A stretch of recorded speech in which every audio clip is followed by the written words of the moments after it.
natin at nakakatulong po sa community natin. Huwag na po natin patagalin. Ready na po ba? Sir Jules, no? Milyong-milyong palakpak po para kay Doc Ramil!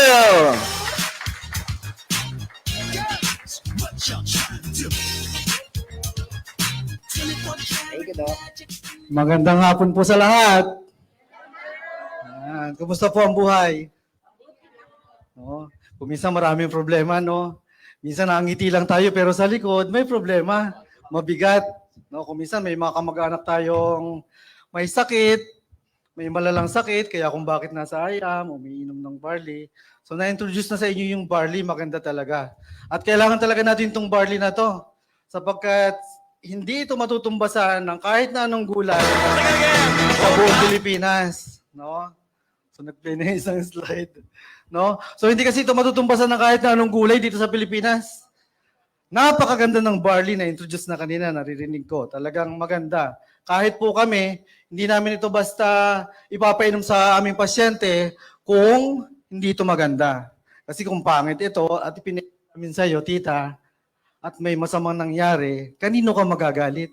Sa akin. No? So nakataya lisensya namin dito. Kaya hindi pwedeng may side effect. Hindi pwedeng hindi maganda. Kailangan maganda sa pasyente para ang pasyente hindi magalit, hindi mag-complain. No? Bakit kami nandito? Ilan na po kami doctors na nandito sa IAM? May mga pediatrician, may mga dermatologists. Alam ko dadating yung isa, si Dr. Ruth. No? So, bakit kami nandito? Kasi ang ganda ng barley. No? At nadadala kasi kami doon sa mga synthetic medicine. Sa tagal-tagal namin sa profession, ako po bilang isang doktor, sa tagal-tagal ko sa profession na to, talagang ang synthetic medicine may side effect. Resetahan namin ang gamot ngayon, next week babalik, may follow-up. Wala pang 1 week na balik na. Kasi bakit? Yung sakit nila nadagdagan. No? Meron dyan hindi makalakad. Nung unang punta, nakakalakad naman. Nung pinainom na ng gamot para doon sa kanilang sakit, ilang araw lang, hindi na nakakalakad. No? Kahit po mga member ng IAM, no? Nakaka-encounter kami ng gano'n kasi yung iba under treatment pa din. So yung iba akala dahil sa barley, pero hindi po kasi galing lahat yun sa synthetic. Kasi walang side effect ang barley. Kaya napakaganda. Kung minimiss nyo ang pag-inom ng barley, ang laki ng magiging problema nyo. Bakit? Ito po ang dahilan kung bakit nagkakasakit ang napakaraming tao, hindi lang sa Pilipinas, kundi sa buong mundo.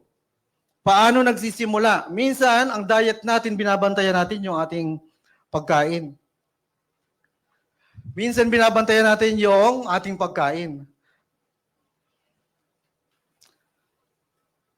Minsan, hindi natin binabantayan yung ating pagkain. Minsan, bantay na bantay. Health conscious talaga. No? So, alin man doon, minsan, naglalabas pa rin siya ng mas malaki pang problema kasi meron tayong hindi nababantayan. No? So, halimbawa, kumain tayo. Talaga, piling-pili ang kinakain. No? Siyempre, lulunukin. Pag lunok, nababantayan pa ba? Hindi na, kasi nasa loob ng katawan. Mararamdaman mo na lang kung ikaw ay busog o gutom pa. Ano po? So, ngayon, paglabas. Nasa labas yon. Nababantayan ba? No? Tinitingnan nyo ba? Hindi. So bago po tayo magtuloy-tuloy, pwede nyo po akong tanungin. Yan, balik ko lang, paano ito balik? Pwede nyo po akong i-message para po tuloy-tuloy tayo, para iwas yung taas kamay. Pwede nyo po akong kausapin pagkatapos kung meron kayong tanong. Kung nahihiya kayo or kailangan ng laboratory, pwede nyo po akong i-message sa Facebook, official Facebook account ko. Nagre-reply po kami. Ano po? So ngayon, pag lumabas yung pagkain, bilang dumi, nababantayan pa ba? Minsan nga, hindi mo na tinitingnan eh. Diretso buhos. Alam po ba ninyo, napakahalaga na dapat alam natin yung pumapasok at yung lumalabas. Sa ospital, ang pagkain, monitor yan. Yung tubig, pinamomonitor din ng doktor. Sino pong nakarinig sa inyo ng, sabi ni Doc, sukatin ang iniinom at sukatin ang iniihi. Sino po nakarinig nito? No? May purpose po yan. No? At pinabibilang din kung ilang beses dumumi sa isang araw ang pasyente. So, sinusukat ang iniinom, sinusukat ang iniihi, binibilang ang dinudumi. Ngayon, tayo po na narito sa mga nakakarinig. Nababantayan ba natin yung pagdumi natin? Nabibilang ba natin kung minsan hindi na. Basta naramdaman, yung ramdam na ramdam, doon lang pupunta sa CR. Pag hindi ramdam na ramdam, hindi napunta ng CR. No? Minsan tinitiis-tiis pa. No? Ang gusto talaga yung, ayan na. Pagtakbo sa CR, may tao sa loob. Kulang na lang, wasakin mo yung pintuan. Kasi eto na, lalabas na. No? Ganyan ugali natin. Hindi lang mga Pilipino, kahit po mga foreigner. No? So ngayon, kung merong dumudumi sa atin na hindi natin nababantayan, yung iba po, medyo nababantayan nyo ba ang pagdumi nyo? Nabibilang nyo ba? At least 3 to 4 times a day? Twice, meron. Yung 3 to 4, wala. Yung 3, meron. Hindi naman po kayong tatay. Hindi naman. Simula nung uminom ng barley. Kaya napakahalaga ng barley. Ano po? Yung isang beses isang araw, dumumi. Wala. Dalawa lang. Sila lang ang nadumi ng araw-araw. Sila lang. Tuwing makalawa, may nagtaas doon, isang beses ang araw. Tuwing makalawa ang pagdumi. Wala. Isang beses ang linggo. Yung iba, yung hindi nagtaas ng kamay, kailan nyo yan nilalabas? Aircon pa naman dito. Baka sumingaw. No? Napakahalaga po na dapat binibilang natin yan. Bakit? Kasi 3 to 4 times a day din tayong kumakain. Mamaya mas mauunawaan nyo kung bakit kailangang bantayan din natin pati paglabas. Kasi kumakain tayo madalas. Ano po? Ngayon yung sa paglabas pa lang, sa dumi pa lang, marami na po tayong pwedeng malaman dyan na problema or maging sanhi ng sakit ng tao. Sa simpleng bagay lang na binabaliwala natin. Minsan wala tayong disiplina sa pagdumi. No, kaya kailangan po nating bantayan. Kasi bakit? Sa dumi pa lang, makikita nyo sa chart, yan po ay normal chart sa medical. No? Makikita nyo po sa chart, yung type 1, yan po ay malalang constipation, severe constipation. Nakakamatay po yan. No? Para po yung bato matitigas. No? Pag nilabas mo, isa-isa lang. Hindi mo malabas, masakit. Kasi tuyong-tuyo, masakit ilabas, nagdudugo. Pag nilabas mo yung isa, maswerte kang mailabas mo pa yung isa kasi hiwa-hiwalay siya. Sobrang constipated, tuyong-tuyo sa loob. So pag nilabas mo yung isa, nalabas mo pa yung isa, maswerte ka na nalabas mo pa yon. Kasi bakit? Isa pa lang, masakit na yan eh. Tapos nagdudugo eh. No? Minsan mapapatayo ka na kasi sobrang sakit eh.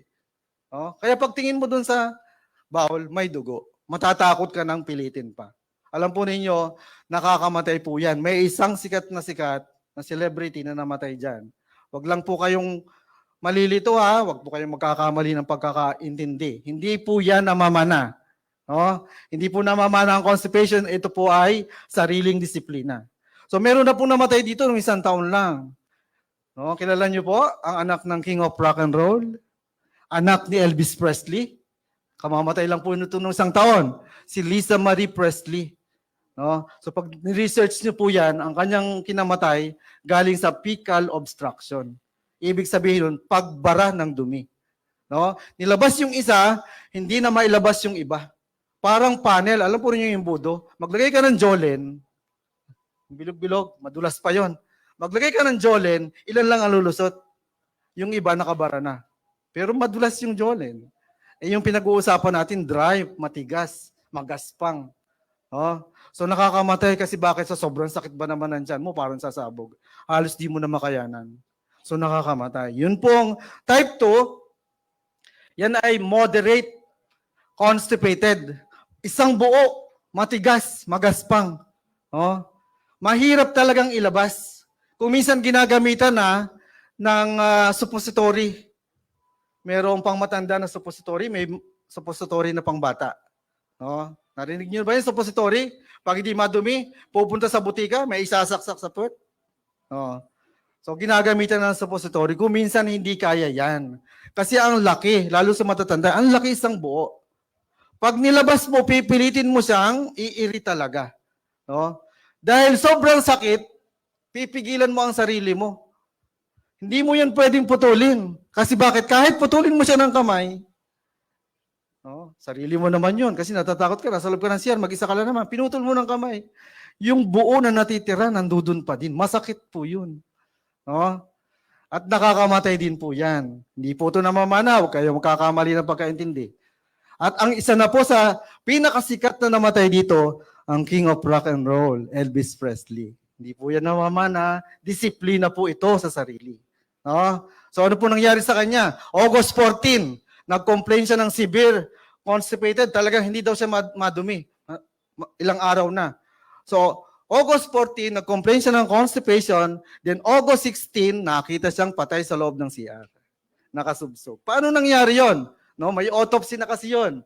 Kasi matagal na. So, ano nangyari? Yung type 2, pinilit niyang ilabas. Hindi niya malabas.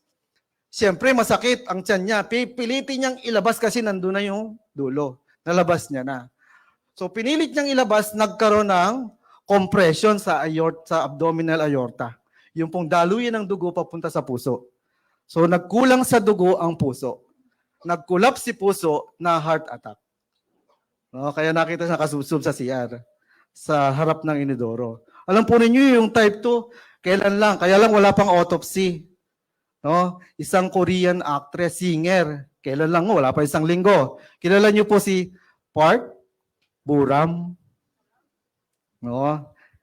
So wala pa lang autopsy, hindi pa proven, pero ganun din po ang style na nangyari katulad nung kay Elvis Presley. Wala pa isang linggo yon. 30 years old. Napakabata. No? Sa mga nakakakilala, magaling na singer siya. Sayang. Ano po? So yung type 3, ito rin ay masakit ilabas, pero pwede mo siyang ilabas ng buo. Medyo masakit nga lang din kasi mild constipated. Yun pong type 7, talon po tayo, ito po ay severe diarrhea. Ito yung pag napabayaan sa bahay, nade-dehydrate.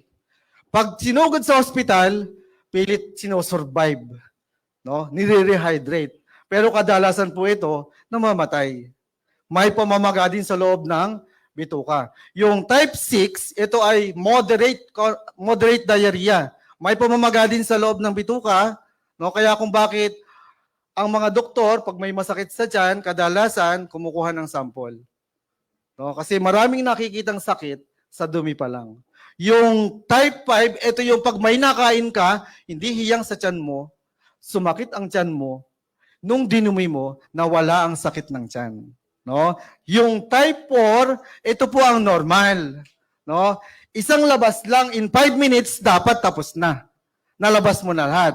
In 10 minutes, dapat nakalabas ka na sa CR.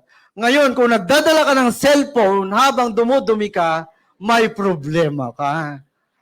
No? Nung unang panahon, hindi cellphone. Anong dinadala? Dyaryo, malaking newspaper pa, nauubos. No? Pero, imagine, nung unang panahon, ang mga tao namamatay sa katandaan. No? Ngayon, hindi. Ang tao, namamatay, bata pa. Yung senior citizen, binabasa 55 years old, pinipilit pang ihabol ang 45 years old. No? Ang kaibahan, yung kinakain natin. Mas nakaka-constipated ang buhay ngayon.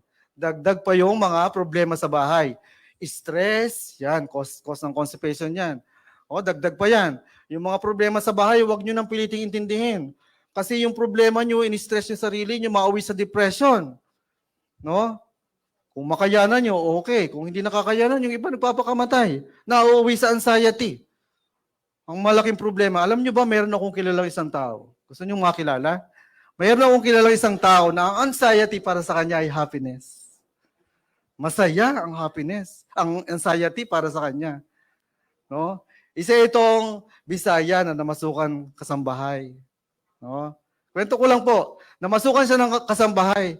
Ngayon, mga unang buwan pa lang, lagi siyang binibigyan ng advance na sweldo at may advance pa na bonus. Kaya ang sabi nitong kasambahay, ang saya-saya ti. Yung iba, hindi tumawa, mamaya pa tatawa. Late ang wifi. No? Joke lang po, alam ko pong serious ang buhay. No? Pero pinapatawa ko lang kayo. Alam nyo ba, yung kwento ng cobra?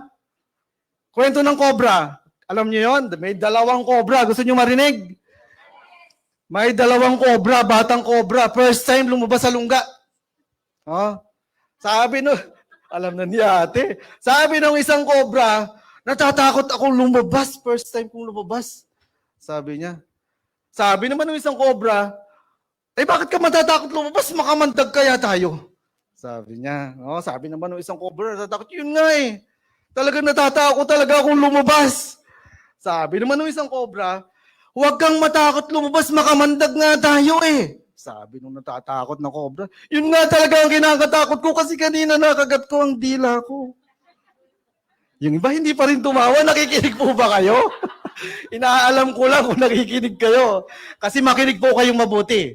Kasi bakit pagkatapos ko po dito, pag uwi nyo, para kayong mga doktor. Sa dami ng alam nyo, huwag lang po kayong magtatayo ng klinik, ha? Oo. Marami po kayo talagang matututunan. Paglabas nyo, parang halos alam nyo na lahat. Ano po? Kaya makinig po kayong mabuti, ha?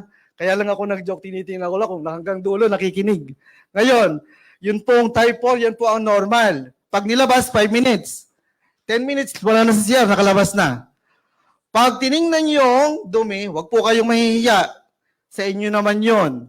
Pag tiningnan nyo yung dumi nyo doon sa bowl, dapat ang dulo niyan, alam nyo yung chocolate na kisses? Yun, ganun dapat ang dulo. Ha? Pero pakiusap ko po ha, huwag nyo nang pipicturan, isesend pa sa akin. Ang dami na po doon sa Facebook ko. Ha? Huwag na po ha, sa inyo na lang yon. Sinabi ko na sa inyo, dapat ganun ang itsura. Huwag nyo nang picturan ha. Ngayon, dito pa lamang po sa dumi, malalaman na natin kung magagasusan ka ng malaki. Alam nyo kung bakit? Ilang araw ka lang na hindi dumumi, may sumakit lang sa tiyan mo eh. No? Kung walang pera, hindi ka magagasusan. Walang pera eh. No? Pero kung may pera ka, magagasusan ka talaga. Alam po ba ninyo na ang consultation, ang check-up, para lang itest, alamin kung anong problema ng pagsakit nyo at sinilip ang malaking bituka. Alam po ninyo, 50,000 pesos, pinakamababa na po yan. Ang tawag po sa examination na yan ay colonoscopy. Yung malaking bituka, pinapasukan po yan ng camera. No? Para makita kung may mga abnormality sa loob. Ngayon kung may makikita mga cysts, mga irregularities na kailangan tanggalin, dagdag po yung bayad. No? May bayad bawat tinatanggal. Hindi po yan libre. At hindi rin po yan cover ng PhilHealth. No? Kung meron kayong Medicare, mauubos ang laman yan. 300,000 na Medicare nyo, pwedeng masimot yan sa isang gamutan. Paano yon? Pang isang taon na yon. Nagkasakit ka uli, pangalawang buwan, pangatlong buwan. Ganon uli ang gastos. Kung wala kang pera, mababaon ka sa utang. No? Pati house and lot nyo, maiisanla. Masisimot. Talaga nakakahirap ng buhay. No po? So 3 doktor ang humahawak niyan. Anesthesiologist, surgeon, at saka yung gastroenterologist. Lahat po yun may bayad, hindi po yun libre. No? Aging-agree si kuya. Totoo talaga. Walaking gastos talaga yan. Yung silipin lang ang loob, wala namang ginawang ibang treatment, may bayad na yun. No? So napakahalaga, kaya dapat bantayan natin. Pag dumi pa lang, bantayan natin. Kasi kung may problema na, base sa tanong ko kanina, parang halos lahat may problema. Bantayan natin. Kasi bakit? Later on kasi, maglalabas yan ng napakaraming sakit. No? Simulan natin sa pagkain. Mabilis lamang po ako, kaya makinig kayong mabuti. Saglit lang ito, pero ang matutunan nyo, paglabas nyo, para kayong mga doktor. Pag kinausap nyo, mga prospect nyo na may sakit, alam na alam nyo kung paano nyo ipapaliwanag at kung ano ang kailangan nila. No? Simulan po natin sa pagkain. Normal na pagkain. Ito pong makikita nyo ay normal na pagkain. No? Siyempre, pag kumain tayo, magsisimula tayo sa bibig. Ano po? So pagsisimula tayo sa bibig, siyempre sa bibig kailangan itong nguyain. Kasi sa loob ng tiyan, walang ngipin. Ngayon sa makikita nyo, ang pagkain ang normal, bababayan dun sa stomach. Normal po yan. Pabalik-balikan po natin itong lugar na to. Yan. So pagdating sa stomach, bababayan sa maliit na bituka para i-absorb ang mga minerals, nutrients, yung 68 micronutrients na i-absorb dyan. Lahat ng kailangan ng katawan, no, dyan ma-absorb sa maliit na bituka. Ngayon, yung sobra sa kinain mo, pupunta sa mas malaking bituka bilang dumi.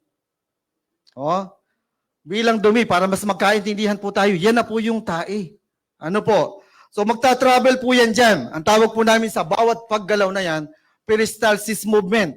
Nangyayari po yan 3 hanggang 4 na beses sa isang araw. Kaya kung bakit po tayo nagugutom umaga, tanghali, gabi. Kasi nawawala ng laman yung ating dyan. Ngayon, yun pong kinain mo, for example, yung almusal, magsasama-sama po yan dyan na magta-travel. Hanggang sa makarating doon sa pinakadulo, ang tawag po doon sa dulo ay rectum. Diyan po naiipon ang dumi. Napakagaling ni Lord kasi bakit? Pag dumating ang dumi, diyan sa rectum na yan, sa bahay ng dumi, may mga nerves diyan. No? May mga nerves diyan na nakapaligid. At pag may dumi diyan nakarating, sasabihin sa utak mo na nadudumi ka. Kaya kung minsan, yung tiniis mo, naramdaman mo na, hindi mo idinumi, nawawala. Lumilipas. No? So ngayon, pag nandiyan na, dapat ilabas yan. Iintayin lang kung meron pang dessert o kung ano pa man ang kinain mo, nung almusal, magsasama-sama yan dyan. At pagdating niyan dyan, dahil pinaramdam na sa'yo, kailangan mo yang ilabas. No? Sino po yung mga first-timer? First-timer po dito. Yan. O, alam na ha, mga nag-invite. Baka gutom na yan mamaya. O. Ngayon, ito po ang normal. Yan po yung normal na nangyayari. Sabi ko sa inyo kanina, babalik-balikan natin yung gitna.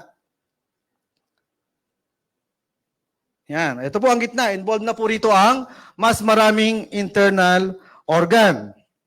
Nandyan ang liver.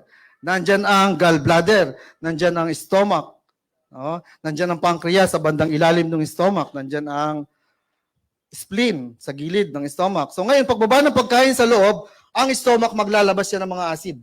Para mas lusawin pa, yung nginuya dapat ng ngipin sa bibig. Nang sa gayon, paglabas niya dyan, may valvula dyan, papunta doon sa kasunod na parte. Dapat hindi yun na sasaktan, kasi maliit lang yon. Pupunta ang pagkain sa unang parte ng small intestine. Ang tawag dyan, duodenum. Yung pagkain, ang tawag dyan, chyme. Sa lugar na yan, magsasama-sama at magtutulong-tulong maglabas ng liquid o acid, yung mga internal organ dyan na involved, para mas makuha yung carbohydrates, nutrients, etc. Kung ano-ano pa. Para pagdating sa maliit na bituka, hindi mahirapan si maliit na bituka. No? Organize si Lord, no? Organize si Lord, no? So ngayon, hindi advice na magpalipas ng gutom. Nakita niyo yung unang parte? Nagsasama-sama ang mga liquid, mga acid. Pag walang pagkain doon, yan yung sumasakit sa inyo. Na nagugutom kayo. Pag lumala yan, at pinababayaan nyo nagpapaulit-ulit, naataas ang acid doon. Yung sobrang acid, nakakasugat yan doon sa duodenum na yon, sa loob. So magkakaroon ng sugat-sugat, ang tawag doon ay very good ulcer. No? So mas lalong magkakaproblema mamaya. No? Pag natapos nyo, malalaman nyo kung ano. Mas marami pang problema. Ngayon, i-involve po natin ang constipation. Ito po ang constipation. Kaya makinig kayo mabuti. Malapit na po ako matapos. Saglit lang to. Ito po ang constipation. Involved po dito yung mas malaking bituka o yung large intestine. Ngayon, paglabas ng sobrang pagkain dyan sa maliit na bituka, yan na po yung dumi. Mas natutuyo po yan dyan. No? Habang nagtatravel, mas natutuyo po yan dyan. Kaya kung mahina kayong uminom ng tubig, mas nahihirapan yung peristalsis movement. Kasi bakit? Dry. No? So mahina kayo sa fiber nyo. Sa mga kinakain, mataas sa fiber. Wala. Zero as in. No? So mahihirapan din si malaking bituka. Yan po ang mga reason kung bakit nagkakaroon ng constipation. Yung peristalsis movement, may problema. Mahina sa tubig, mahina sa fiber. Ano pa? Stress. Kadalasan pag may problema ang tao, hindi talaga nakakaramdam yan na nadudumi siya. Kahit pinaramdam na sa kanya, sinabi na sa utak niya, No? Hindi niyo nararamdaman yun. Kasi bakit? Congested yung utak. Walang pumapasok doon sa utak. No? So hindi nararamdaman na nadudumi na siya. So naiipon po yun doon. Yung mga may malalang sakit, cancer, etc., kung ano-ano pa, automatic po yun na constipated. Kaya sa ospital, alam niyo yung labatiba? No? Yung mga may malalang sakit, nilalabatiba talaga, nililis yung loob. May bayad din po yun, hindi yun libre. No? No? So kasama po yun, yung mga may medical condition na malala. Ngayon, pag-usapan natin yung wala na bang malalang medical condition. Nasa bahay. Pangkaraniwang tayo na nandito. Ano po? So ito na ngayon, simulan po natin dito. Ngayon yung constipation, nakita nyo punong-puno. Ang malaking bituka, hindi po yan bahay ng dumi. Wala dapat dumi dyan. Ano yung pinamamahayan ng dumi? Yung dulo. Rectum ang tawag doon. Mag-isay saglit, iparamdam sa utak mo na nadudumi ka, dapat malabas mo yon.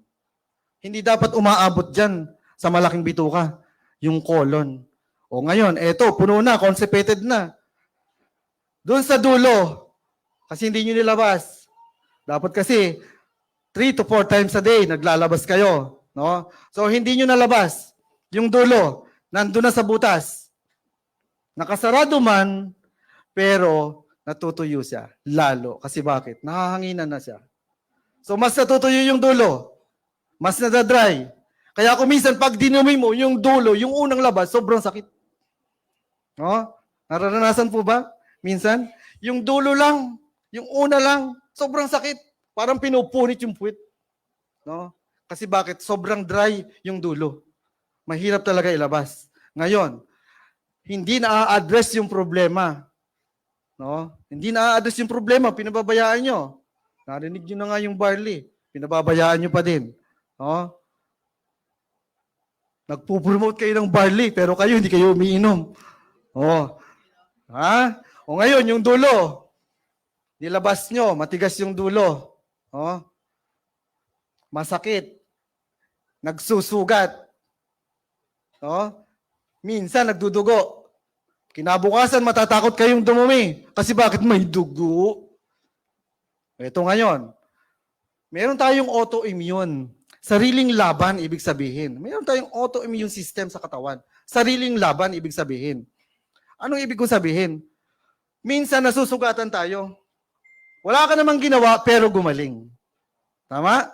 Nung bata tayo, nadadapa, may sugat sa tuhod. Wala namang ginawa yung mga nanay natin, pero naging balat uli. Tama po? Autoimmune ang tawag. Sariling laban, defense natin. Mechanism ng katawan para makarecover ng walang gamot. Autoimmune lang ginagamit. No po? So anong connection? Nilabas mo yung dumi mo. No? Nilabas mo yung dumi mo. Yung una lang, pag-usapan natin. Matigas, magaspang, masakit, nasusugatan yung puwet. Nagdudugo. Kinabukasan, natakot kang dumumi. Kinamakalawahan, masakit uli ang tiyan mo. Kinakabahan ka pa dun, malamang. Pero masakit kasi ang tiyan mo, kaya dumumi ka. Minsan, nagdudugo uli. No? So, ito ngayon, nasugatan. Malakas pa ang laban ng katawan. Gumaling yung sugat. Hindi na-address ang problema. Nasugatan uli. Nagpapaulit-ulit. Nasusugatan uli. Gumagaling, nasusugatan. Hindi kasi na-address yung problema. Yung sugat, yung balat, nagkakaroon siya ng maliliit na laman. No? So ngayon, dahil hindi na-address yung problema, nababangga lagi yun. Nalaki yung laman. No? Hanggang sa, kasi hindi mo didisiplina ang sarili mo, yung laman na yun, magugulat ka na lang, nung dumumi ka, paghugas mo, nakalabas yung laman. No? Madulas. Oh. Hindi ka makapag-underwear, nakalabas eh. Kaya ang gagawin mo, ipapasok mo sa loob. Kailangan eh. Hindi ka makapag-underwear, natatakot kang ipa-opera. Ang tawag po doon ay hemorrhoid. Ngayon yung hemorrhoid mo, kasi matigas ulo mo, ayaw mo pa rin uminom ng barley. Fiber na nga ang kailangan eh. So ito ngayon, matigas ulo mo, ayan na nga, nalabas na nga yung laman. Yung hemorrhoid mo, nalabas-labas na. Ibinabalik-balik mo lang. Nagdudugo lagi. Kasi nasasugatan eh. No? So nagdudugo, nalabas, nagdudugo, naglalabas, no? Alam po ninyo, pagka ganyan na, mahirap talaga siya pagalingin na. Kasi bakit? Yung sugat kasi nakadikit mismo sa dumi. Ilang oras siyang nakadikit doon. Magkakaroon ng infeksyon. So pag nagkaroon ng infeksyon, lalo nang mas mahirap gamutin. Kasi bakit? Nakadikit nga sa dumi. Pag may pera, ang gagawin, bubutasin po doon sa gilid, yung kabilang gilid, kabilang side doon, sa bandang kanan, yung kanto. Bubutasin doon, lalagyan ng tubo, diretso doon sa maliit na bituka. Para pag dumi, dito lalabas. Oh, kasi bakit? Bakit pinalabas doon? Kasi nililinis namin yung dulo. Ngayon, wag walang pera, pinabayaan. Ano mangyayari doon? Eto na ngayon, no? Si hemorrhoid mo na nagpapaulit-ulit, lumalaki ang sugat, no? Nagkaroon na infection, nauwi na sa rectal cancer. So may cancer na tayong nabuo. Kanina may nabanggit pa tayong ibang sakit, no? So ito na ngayon, may rectal cancer ka na. O ngayon, yung area na yon na wala sa rectum, hindi dapat yung nagkakaroon ng dumi na ganyang katagal. Kasi hindi siya bahay ng dumi. So ano mangyayari? Mai-irritate yung loob ng colon. Mai-irritate yun. Nakita niyo kanina yung colonoscopy, may mga namumuong cyst. Galing yan doon. Kasi hindi yun bahay ng dumi. So nai-irritate kung ano-ano tumutubo. Hanggang sa meron ng tumor doon, may bukol na doon. Ngayon, uulitin ko, kung may pera, bubutasin dito para dito dudumi. Gastos din yun. Yung problema, natatakot kahit may pera. Ang pinakamahirap, walang pera. No, so ano mangyayari? Nagkaroon ng bukol doon. Laging may dumi, nakadikit lagi doon. Yung bukol na yun, nalaki yun. No, inaalaalagaan. Nalaki yun. Naging tumor. Pinabayaan pa din. Sa yung tumor, nagkaroon na ng mga ugat, mga galamay, metastasis po tawag doon, cancer na. Ang tawag doon ay colon cancer. Kadalasan, pag may colon cancer, kadugtong na yung rectal cancer. Ang tawag na namin doon, colorectal cancer. May isang taong sikat na sikat, dyan namatay. Kilala nyo? Ang dating presidente, Corazon Aquino. Oh, hindi usapang pangmayaman to ha, kasi base sa tanong ko kanina, parang maraming problema sa dumi. Ha? So hindi usapang pangmayaman. Ngayon, balikan pa natin, pabalik tayo. No, babalik-balikan natin 'yan. No, dami na nakukuha ng sakit diyan. Ngayon, barado sa loob. Nakita nyo kung gaano kadami. Almusal, tanghalian, hapunan. Dumumi ka konti. Nagmerienda ka pa. Dumumi ka uli, konti. Kaya kailan? Nung makalawa. No? So, ang dami na. So, ngayon, yung malaking bituka, kasi hindi yan bahay ng dumi, hindi pwedeng maipon yan. Tumaas lang ng konti dyan, pwede ka nang mamatay dyan. Si Lisa Marie Presley nga eh. Hindi naman ganyang kataas, kinamatay niya eh. No? So, hindi pwedeng tumaas na dyan. Kasi pag tumaas pa dyan, pwede ka nang mawala sa daigdig. Ngayon, hindi pa tumataas dyan. Ano mangyayari? Yung loob niyan, puno yan ng hangin. Pressurized. Kasi bakit? Barado sa dulo eh. Pressure sa loob. Malakas ang pressure.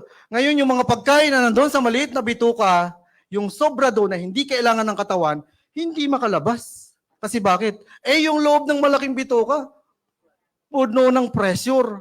Hindi makapasok sa loob. Yung pressure na yon, ang tawag doon, bloated. Masakit na yung tiyan, nalipat-lipat. Bakit ganun? Kasi hangin yun eh. Malakas na pressure ng hangin, palipat-lipat eh. Kaya ang sakit, palipat-lipat. Pag napunta ng ospital, Dok, sakit dito.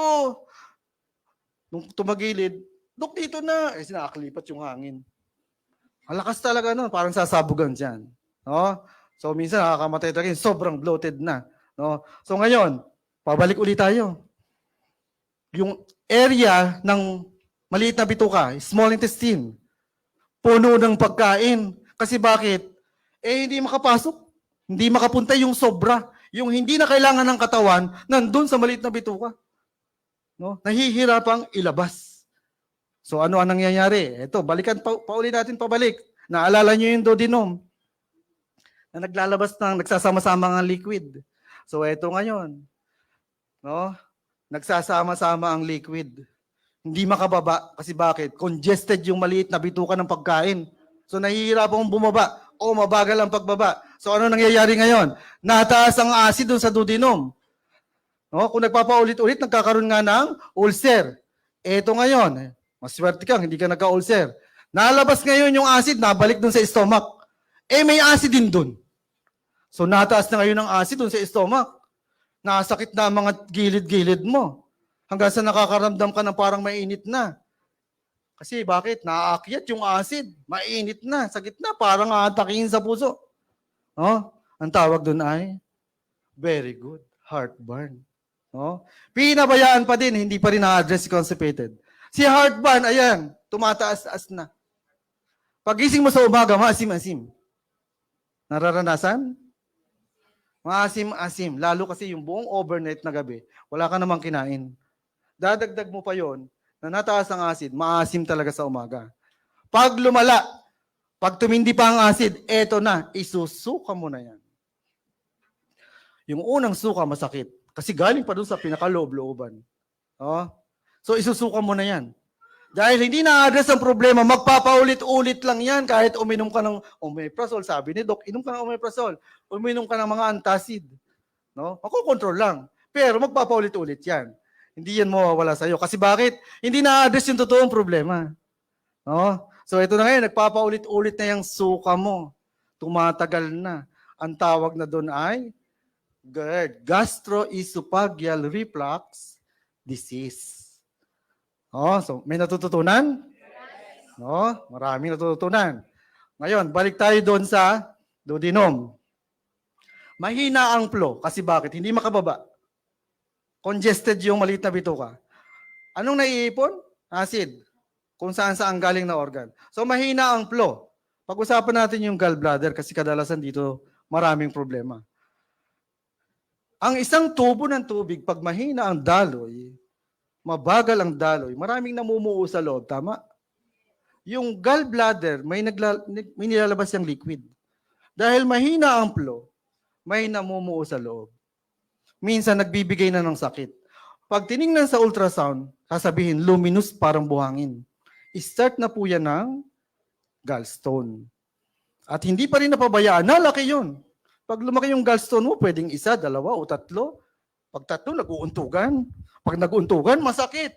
Sasabihin mo sa doktor mo, Dok, simula dito ang sakit, papunta sa likod. No? Yung gallstone mo, namamaga. Malaking gastos po yan. Pag si Dok na-tsempuhan ka at kailangan ng pambayad ng kotse, operahin natin. Bubuksan, 50,000.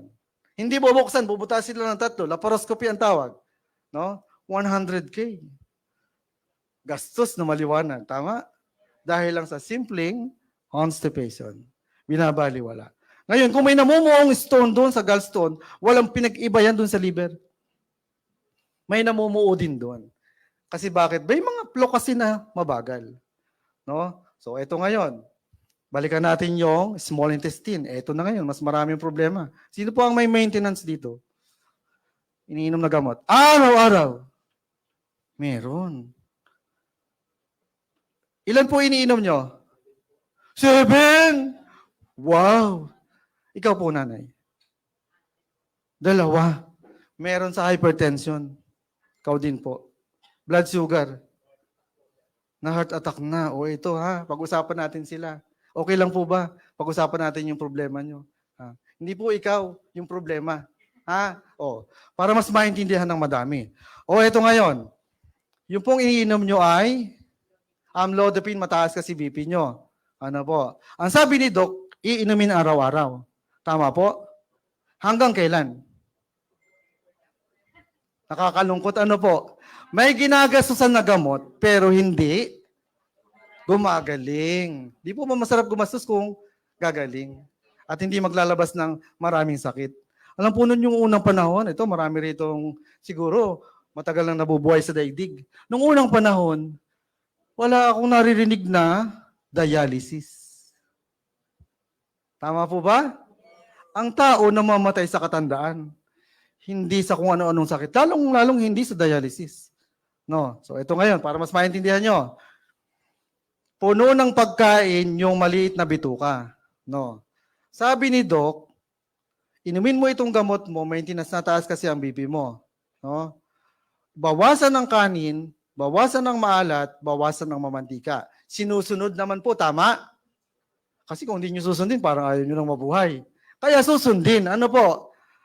Pumasok na po ba sa isip nyo minsan na iniinom ko naman yung gamot, bakit ganun pa din? Ngayon, para mas maintindihan, no? Alam ko pong sinusunod nyo. Pwedeng hindi nyo na itanong sa doktor nyo. Pero kung iisipin, pwede nyo itanong, Dok, binawasan ko na yung kanin, binawasan ko na yung maalat, tsaka mamantika. Halos wala nang ang lasa. Sabi ng mga anak ko, huwag na raw ako kumain. No? Pati kanin, halos bawas na. No? Pwedeng itanong kay Doc, pero alam po ninyo, ang doktor, titingnan ka lang. At pwedeng isipin niya na, malay ko ba? No? Hindi naman kita nakikita sa bahay niyo. Pero bakit nga ba ganon? Sa kabila ng sinusunod naman nila, hindi matigil-tigil ang mga maintenance. Kasi pag nagtuloy-tuloy yan, kidney po sinisira dyan. Ha? Kidney po ang sinisira dyan. Totoo po yan. Ang dialysis, hindi po yan gamot. Tinutulungan lang yung kidney mo na linisin yung dugo mong madumi. No? Kasi sira na yung kidney, hindi na siya nagpa-function. Ano po? So mas maganda hindi maawi sa ganon. O paano nangyari? Eto na. Yung maliit na bituka, punong-puno ng pagkain. Bakit punong-puno? Hindi makapasok sa malaking bituka yung mga sobra na dapat ay inilalabas na ng katawan. So nasaan ngayon? Nasa maliit na bituka, congested, punong-puno, almusal, tanghalian, hapunan, merienda, no? Nauulit pa uli, nadadagdagan na lang. Actually, matagal nang puno eh. No? Matagal nang puno kasi matagal ka nang hindi dumudumi ng 3 to 4 times a day. No? So matagal na talaga siyang puno. Nagpapaulit-ulit na lang. Ano nangyayari ngayon? O eto na, halimbawa, yung kanin. Sabi ni Doc, bawasan mo po ang kanin. Ikaw naman, binawasan mo na yung kanin mo. Ang problema kasi, yung nasa sa dulo. No? So ngayon, yung konti mong kanin, nandun sa maliit na bituka na iipon araw-araw. Naglalabas lang ng konti pag nakadumi ka ng konti. Kasi constipated eh. Kaya konti lang ang dumi. Kaya konti lang din ang movement doon sa maliit na bituka. So anong nangyayari ngayon? Natatandaan nyo kanina, sabi ko may peristalsis movement. Simultaneous po yun. Hindi po yun yung ito ngayon, yung malaking bituka, gumalaw, mamaya pang gabi yung isa, hindi po ganun. No, simultaneous po yun. So ito ngayon, yung kanin muna konti, no? Nandun sa maliit na bituka, natatagalan doon, no? Na dapat nakuha na ni maliit na bituka yung kailangan niya lang, nutrients, vitamins, etc. at kung ano-ano pa. Yung sobra, dapat nalabas na. Eh ngayon, hindi na ilabas. Yung konting kanin, no? Sa susunod na araw, nadagdagan pa uli. Konti-konti lang naman. Kaya lang naiipon sa loob. Eto na ngayon. Gumalaw uli si peristalsis movement. Kasama dyan yung maliit na bituka pagkuha niya ng mga vitamins na kailangan niya. Eh dahil puno, pagbukas ng daanan ng mga vitamins, nutrients, etc., nandun lagi si carbohydrates. Makukuha ngayon, lagi. So ngayon si carbohydrates na galing sa kanin, pag napunta sa dugo, tama, very good. Nagiging sugar, blood sugar, o yung glucose. O ito na ngayon. Araw-araw kasi nauulit. So ngayon, anong nangyayari kay dugo? Nataas ang blood sugar. Pag tumaas ang blood sugar, si dugo nalapot. Pag lumapot si dugo, dadaan kasi pa rin yan kay puso. Kasi bakit? So supplyan ng puso, ng dugo, ang buong katawan. Imagine nyo kung gaano kalaki ang susuplayan. Kung gaano kalaki ang susuplayan ng puso. Ang liit ang puso natin, ganito lang siya kalaki. No? Pero susuplayan niya ng dugo ang buong katawan. Kasi kailangan ng nutrients, micronutrients, minerals, vitamins, etc. No? Ngayon, anong gagawin ni puso? Malapot yung dugo. Pilit niya yung bobombahin. Kasi bakit? Laki ng katawan, kailangan maabot yun. Hindi pwedeng mahina ang bomba. Kukulaps ka doon. No? So ngayon, pipilitin niya yung bombahin, kahit malapot. Pipilitin niya, nataas ang pressure. Ngayon, yung daluyan mo na dugo, sikip, hindi kasya yung pressure. Pag kinunan ka ng BP, ang taas ng pressure ng dugo. Galing yun dun sa loob. Kaya pinainom ka ng maintenance amlodipine. Ang effect ng amlodipine, pabukahin yung daluyan ng dugo para magkasya yung pressure at hindi ka makaramdam ng pagsakit sa puso, pagsakit ng batok, pagsakit ng ulo. No? So pabubukahin niya. Nung iniinom ni nanay na araw-araw, pabubukahin yung blood, yung daluyan ng dugo. Para ngayon, yung pressure magkasya at wala kang maramdaman. No? Pero 24 hours lang ang effect nun. After 24 hours, babalik siya uli. Kaya iinom ka uli. No? Araw-araw. Hindi kasi na-address yung problema. So araw-araw mo yung iniinom habang buhay. Kasi bakit nagpapaulit-ulit? Ngayon, ito ang problema. Hindi na-address yung problema. Yung malapot mong dugo na naipon, lalong lumalapot. Nakalusot pa rin kay puso kahit hirap na siya. Kaya pag umakit ng hagdan, 2 bite, 3 bite, tama, hinihingal. Kasi nahihirapan si puso. Ngayon, si puso, nakarating kay utak, si dugo, nakarating kay utak. Malapot yun. May maliliit na daloy ng dugo doon. Pwede siyang magbara. No? Stroke. Pumutok. Ayan, malalang stroke. Or nakomatos. Pwedeng hindi makasurvive, namatay. Saan galing? Sa simpleng constipation. No? Hinalukay lang natin kung saan ba talaga galing. Kasi sa totoo lang, busy kasi ang mga doktor. Pag nagpunta ka, nalaman ng sakit mo, ito nilalagnat ka, ito gamot. Inom. Bayad ka na doon sa labas. Tama? Busy si Doc. Ako nga po, galing pa ako ng clinic, madaling-madali talaga ako. Para lang makarating dito. Actually, every Friday, meron kaming pasyente VIP. No? Every Friday, pero sabi ko, sige, punta ako dito. No? Pero, imagine, balik po tayo. O, eto na. Malapot na si dugo. Lalo pa lumalapot. No? Hanggang sa mahirapan na yung puso mo. Hanggang sa bumigay na yan. Ang tawag na doon ay, na-heart attack na. No? Dahil sa lumapot lalo na dugo. Ito ngayon, dagdag pa natin. No? Bakit nalapot si dugo? Nataas si blood sugar. O ngayon, pag tumaas pa si blood sugar, anong mangyayari? Ano po? Diabetes. No? So, another sakit po yun. No? Ito pa ngayon.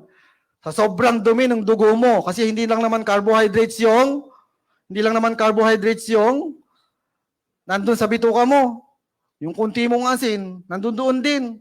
Saan din yung dadaan? Pag nilinis ni kidney, babara yun doon, naiipon din doon. Ang tawag na doon ay kidney stone. Papaulit-ulit, dinurog na nga ni Doc eh. Nalabas na nga eh. Ang galing, nadurog. Nailabas. Nagpapaulit-ulit kasi bakit hindi naman na-address yung problema? Ano po? Hanggang sa yung kidney mo, pagka pinabayaan mo yan, bumigay na yan, o nagkaroon lang ng simpleng infection doon. Tataas creatinine mo doon. Nakaka-relate po ba yung tumataas-taas ang creatinine? O yung may mga magulang na tumataas ang creatinine? No, papunta na po yun sa delikadong parte. Ito pa ngayon. Sa sobrang dumi ng dugo mo, no, tumataas pati uric acid mo. Minsan, sa umaga, pagising mo, di ka makalakad. May namamaga sa paa mo. Tama. Gout or arthritis. Ang gagaling na nyo, ha? Paglabas nyo, para kayo mga doktor. Alam na kung saan ang galing. Ito pa ang pinakamalala. Magtataka, napakarami. Bakit ba nagkakakanser ang tao? Bakit nagkaroon ng cancer? Nasa galing sa loob. Doon nabuo sa loob. Bakit nagkakaroon ng cancer? Sasabihin yung iba, kasi masama ugali nun. Kasi karma. Hindi po yung totoo. Paano nga ba nabubuo ang cancer? Ganito po, simple lang. Pinaka-best example po nito yung barbecue natin. Kung narinig nyo na yung carcinogenic ang mga barbecue, nagiging totoo po yun kapag ganyan ang problema, constipated. Hindi po pinagbabawal ang pagkain ng barbecue. Basta disiplinado tayo sa pagdumi. Paano nga ba nangyayari yan? Paano nakaka-affect ng mas masama sa tao? Ganito, constipated, puno ng pagkain sa maliit na bituka. Mabagal ang movement. Kumain ka ng barbecue. Gutom na gutom ka. No? Medyo sosyal ka pa nun. Doon sa mamahaling restaurant. No? Kumuha ka ng barbecue, medyo sunog. Sosyal ka nun ha? Huhugasan mo ba? Hindi. Kain na, tama? Iisipin mo, malinis naman to. Mamahaling restaurant eh. So ngayon, nakakain mo yung barbecue. May uling. No? Yung uling ba pwede sa katawan? Nakarinig na ba kayo ng advice na kumain ka ng uling, maganda yan sa katawan? Wala, tama po, no? Ngayon, si barbecue, may uling, kinain mo na. Napunta na rin sa maliit na bituka. So ito ngayon, natatandaan nyo yung peristalsis movement? No? Na yung maliit na bituka, may nabukas doon para kuhanin yung mga nutrients. Ito ngayon, dito sa atin, lalo pag rush hour, ang MRT, ang tren, punong-puno. Pag rush hour, no? Punong-puno. Ikaw na gusto nang umuwi, doon ka sa harap. Sa likod mo, ang daming tao. Rush hour eh. No? Ngayon, dumating na yung tren, punong-puno talaga. Pagtapat sa ng pintuan, bumukas. No? Kaya lang may naalala ka, teka lang, sandali, may nakalimutan, hindi mo na ako sasakay. Makakaalis ka pa? Hindi na, ang daming tao sa likod, balya na yan. Alam nyo naman sa Pilipinas. No? Tulak ka na. So ngayon, ikaw na, tulak na sa loob. No? So nakasay ka na, dadalhin ka na sa kung saan. Ngayon, yung stomach, no? Puno ng pagkain. Pagbukas, pag gumana na yung mga peristalsis movement sa loob, pagbukas ng dadaanan ng mga vitamins, nutrients, nandun si uling. No? Hindi mapili ni bituka, teka lang, kasi may mga bilay dyan. No? Alis kayo dyan, hindi namin kayo kailangan. Eh, puno. Wala nang matulak, kaya nandoon na. Nakuha na ngayon si uling. Saan napunta si uling? Sa dugo. Saan napunta si dugo? Sa buong katawan. Ngayon, ilalabas yan ng katawan natin. Foreign bodies kasi yan. Hindi natin kailangan yan. Kaya kung minsan, magugulat kayo, bakit may bukol ako dito? Saan galing? Hindi naman ito natusok. No? Inilalabas ng katawan. Sasabihin niyo, bakit nagkapigsa yun? Nagnana pa. Reaksyon po yun ng katawan, kaya nagnanana. Pilit, inilalabas yung foreign bodies. Pag pumutok na yung pigsa, gumagaling naman. Nailabas kasi yung foreign bodies. Ngayon, ang problema, yung foreign bodies, napunta kay breast. May bukol sa breast. Maliit. Natatakot ipagamot. Kasi nasa breast. Yung iba, napunta kay doc. Minamogram, may bukol nga. No? Kadalasan, pag walang pera, hindi na napapagamot. No? Kasi kailangan tanggalin yun eh. Foreign bodies kasi yun. Eh, walang pera. So, hindi natanggal. Si bukol, nalaki. Hanggang sa lumaki. Hanggang sa magkaroon ng galamay. Ang tawag na doon ay breast cancer. Very good. Ngayon si foreign bodies napunta kay brain. Nakarinig na kayo ng brain tumor? Brain cancer. Parehas lang din yon. Saan pa pwedeng mapunta si foreign bodies? Napunta kay lungs. No? Para may sumasakit-sakit doon. Nagpunta kay doc, in-x-ray, may bukol din. Walang pera na pabayaan, magkaroon niya ng paglaki. Hanggang sa magkaroon ng mga galamay. Ang tawag na doon ay lung cancer. Very good. Ang gagaling nyo na, ha? May natututunan po ba? No? So, imagine, hindi na po natin dadaanan yung iba pang sakit. Kasi sa katotohanan lang, may sakit na, mahina ka sa vitamin C, pero kumakain naman ng mga prutas na mayaman sa vitamin C. Kasi hindi a-absorb ng maliit na bituka. Nalampas lang. No? Kasi bakit? Eh yung nandun sa dadaanan, may nakaharang eh. So, vitamin C hindi nakuha. No? Yung ibang sakit, ano pang problema? No? Parehas lang din yon. Yung mahinang immune, di makalaban, kaya hindi nagaling. Yung iba pang sakit, bakit nagkakaroon ng ganon? Yung kulang sa ganito, kulang sa ganyan, kulang sa ganito. Kasi bakit? Pwede naman eh. Kaya lang, si maliit na bituka, hindi niya makuha ng maayos. Kasi bakit? Barado dun sa dulo. Mahina ang movement sa loob. So, hindi niya makuha yung tama. No? Kaya ang daming sakit na naglalabasan sa tao. Alam po ninyo, napakabait talaga ni Lord. Kasi bakit? Kasi nagpatubo siya ng halaman dito sa daigdig bago pa dumating ang tao. No? Bago pa dumating ang tao. Nagpatubo siya ng halaman na kailangan pala talaga natin para hindi tayo magkaroon ng maraming sakit. No? Alam niya yung iba, pinatubo sa bansang Australia. Maganda ang lupa, hindi mataas ang metal content. Maganda ang klima sa tamang harvesting o pag-aani. No? At nasa Pilipinas ngayon, alam nyo na yan. Gusto ko pong ipakilala sa inyo. Amazing pure organic barley. No? Mataas kasi ang fiber content nito na hindi kayang tapatan ng iba. Sa Pilipinas po, kasi dati rin po akong university professor at hinahawakan ko ay isa sa mga subject, ang nutrition. Sa Pilipinas, ang research, ang pinakamaganda nating source ng fiber, yung malunggay. O, narinig nyo na yon? Yan talaga ang pinakamagandang source ng fiber natin. Ang problema kasi, pag ninuya mo, hindi mo manguya. Kaya, lulunukin mo na lang. Kinabukasan pag dumi mo, pagtingin mo, malunggay pa din. Hindi siya magamit. No? Kasi bakit? Ang kaibahan po niyan, wala kasi siyang cellulose. Narinig nyo na yon? Yung cellulose, sarili siyang balat na parang plastic na hindi kayang i-digest ng tiyan. Si malunggay kasi meron nun. Kaya pag nilabas, ganun pa din ang itsura. No? So napaka-bless ni Lord. May natututunan po ba? Yon. Siguro naman, hindi ko na kailangan habaan pa. No? Para sabihin ganun ka-safe yung barley natin. Yung tumayo lang ako dito at sabihin sa inyo, okay yan. Painom nyo. Sulit na yun eh. No? So marami po ba natutunan? Yan. Magaling po ba si Lord? Pwede pa nating palakpakan din si Lord? Ayan, tapos na po ako. Balik ko na kay Mentor TJ. Yan, palakpakan po natin si Doc. Grabe.